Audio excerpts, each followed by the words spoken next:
One moment, you are orbiting a world of unparalleled beauty, a swirling jewel in the cosmic dark. The next, a catastrophic miscalculation. A sudden, jarring impact, and the unimaginable begins. You are no longer an observer. You are falling.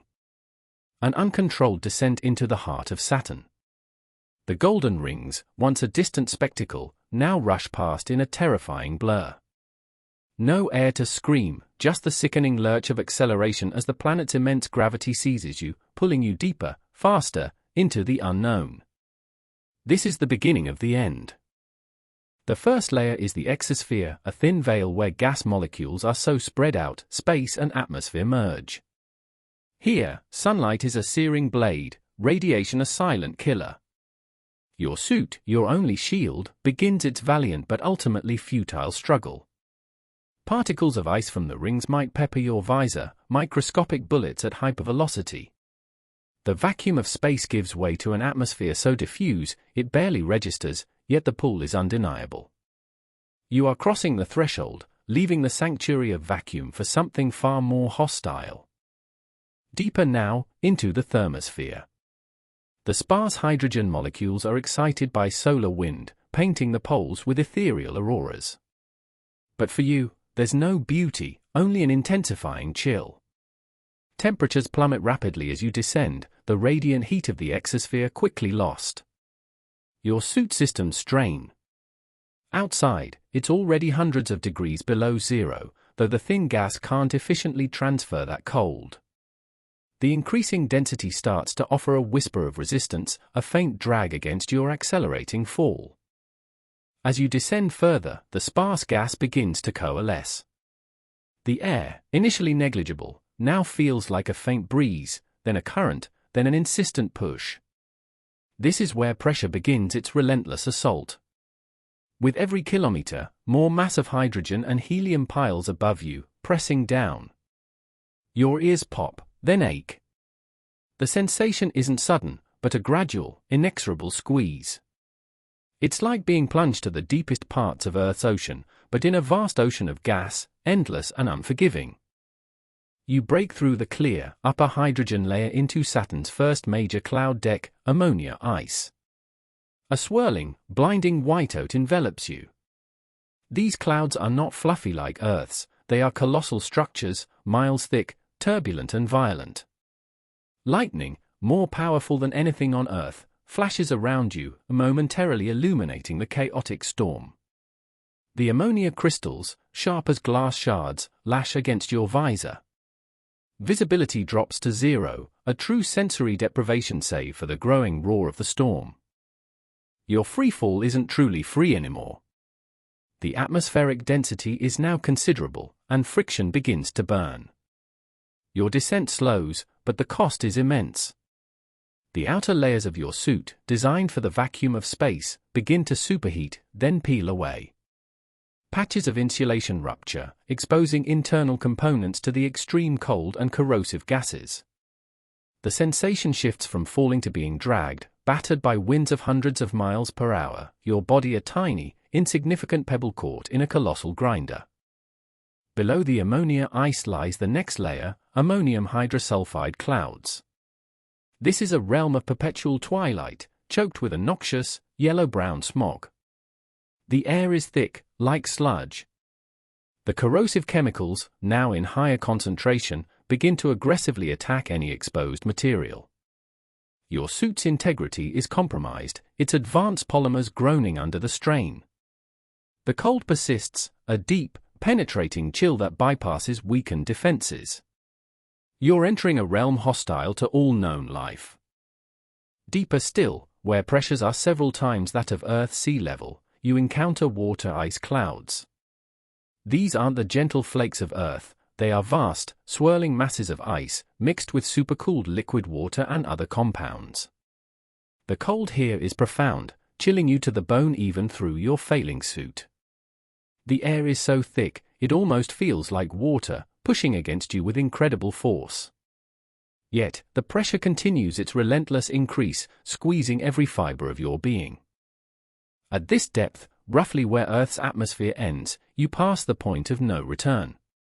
Your suit, designed for space, is now grotesquely warped, its seals compromised. Internal heating struggles against the relentless cold. Pressure is now measured in hundreds of Earth atmospheres.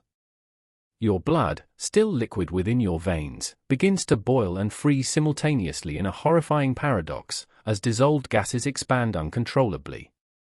Your body screams in silent protest. This is the moment biology breaks down. The human body, a fragile composition of water and organic compounds, cannot withstand this. The gases expand, rupturing cells from within. The intense external pressure then reverses, collapsing what remains. Your bones shatter, organs rupture. The very structure of your flesh begins to dissociate, pulled apart by overwhelming forces. You are no longer a coherent being, but a collection of molecules, slowly dispersing into the turbulent, superdense atmosphere. This is not a quick death, it is a rapid, agonizing molecular dismantling. Below the visible cloud decks, the atmosphere deepens into an ocean of pure hydrogen and helium. No more ice clouds, just gas compressed to unimaginable densities. The pressure is now thousands of times Earth's sea level, and the temperature rises rapidly. You are no longer falling through air, but more like swimming through an incredibly thick, warm fluid. The remnants of your body, now a scattered cloud of dissociated molecules, are swept along by colossal currents. Here, the winds are not just strong, they are perpetual hurricanes, raging at over 1,000 miles per hour, driven by the planet's rapid rotation and immense internal heat. Your scattered remains are tossed and turned, churned by these unbelievable forces. Lightning continues to arc, but it's no longer the familiar crackle, it's a silent, searing discharge through superdense gas, illuminating fleeting glimpses of a maelstrom more powerful than any storm ever witnessed on Earth. This is chaos incarnate. The pressure and temperature continue their relentless ascent. At depths of perhaps 20,000 to 30,000 kilometers, the hydrogen transitions. It's no longer a gas, nor a simple liquid. Under such immense pressure, hydrogen becomes a supercritical fluid, behaving like both a liquid and a gas simultaneously. Your atomic remnants, if still distinguishable, would now be suspended in a vast, dark, utterly alien ocean. There is no surface, no bottom, just an endless, crushing density. Descend further, and the unimaginable occurs. With pressures reaching millions of Earth atmospheres and temperatures soaring to thousands of degrees, hydrogen undergoes another phase transition. Its electrons are stripped from their nuclei, allowing them to move freely, just like in a metal. You are now immersed in an ocean of liquid metallic hydrogen, a state of matter unlike anything found naturally on Earth. It is an electrical conductor, glowing faintly with its own immense heat, generating Saturn's powerful magnetic field. Within this metallic ocean, a strange phenomenon might occur. Carbon atoms, compressed under such incredible pressures, could crystallize into diamonds. A rain of diamonds, falling through the metallic hydrogen sea, immense gemstones forming and dissolving, perhaps. It's a testament to the extreme chemistry and physics at play, turning the ordinary into the extraordinary. Your journey, or what remains of it, is now passing through a cosmic crucible, witnessing geological processes on an alien scale. As you near the very heart of Saturn, the temperatures become truly astronomical. Here, at the core, temperatures could reach up to 15,000 Kelvin, hotter than the surface of the Sun. The immense gravitational forces, coupled with residual heat from the planet's formation, create an inferno. Your molecular fragments are long gone, utterly dissociated, subsumed by the fundamental energies of the core. It's no longer about what happens to you, it's about the raw, untamed power of a gas giant. At the very center, scientists hypothesize a solid, rocky core. Envision a sphere roughly the size of Earth, but many times denser. It's made of silicates and iron, superheated to incandescence, under pressure so immense that matter behaves in ways we can barely comprehend. This core is where your journey ultimately ends, not with a thud, but with the complete, atomic assimilation into the planetary mass. Every particle of your being has been stripped, compressed, and absorbed into the very fabric of Saturn. The gravity at this depth is unfathomable. Even if your body could somehow survive the immense heat and pressure, the sheer gravitational force would compress you into a singularity of matter. The weight of the entire planet above you is now concentrated. There is no escape, no upward current, no way out. Just the overwhelming, crushing weight of a giant world. Your existence, fleeting and brief, has become a permanent part of Saturn's ongoing, incomprehensible geological and physical processes. What remains of you? Nothing identifiable. Not even dust. The journey through Saturn is not just a descent, it is a complete deconstruction, a return to fundamental particles.